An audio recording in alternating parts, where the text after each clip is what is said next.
Hey guys, Jake here from Gold Coast Plumbing Company. We're out here at a property in Ashmore where they've had a leak. They've got a leak in the wall here. You can see it all coming around the side here, and you can see all the wet bricks. We've done a leak here previously, a couple months ago. We found the leak to be a split right in the corner here. So this time we can see it all building up under the house. So what we're going to do is we're going to pop some bricks out again, the same as what we've done here. And hopefully we'll be able to just pinpoint exactly where it is. The reason we're coming from the outside is because they've got all tiles and everything inside, so we don't want to pull off all the tiles. It's a bit easier to repair these bricks than the tiles inside, so we'll knock these out and see how we go.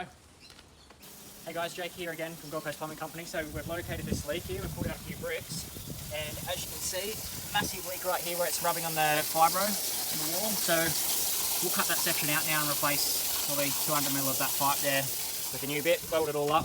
Because we've done a couple here, it might be a good idea for this customer to consider doing a rerun of a water line through here to stop these water leaks, because it's rotting all the timber away in this wall here. So if you guys have any dramas, give us a buzz.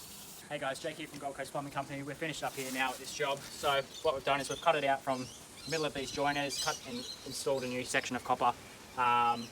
So pretty much from now on, they shouldn't have any other problems in this section anymore.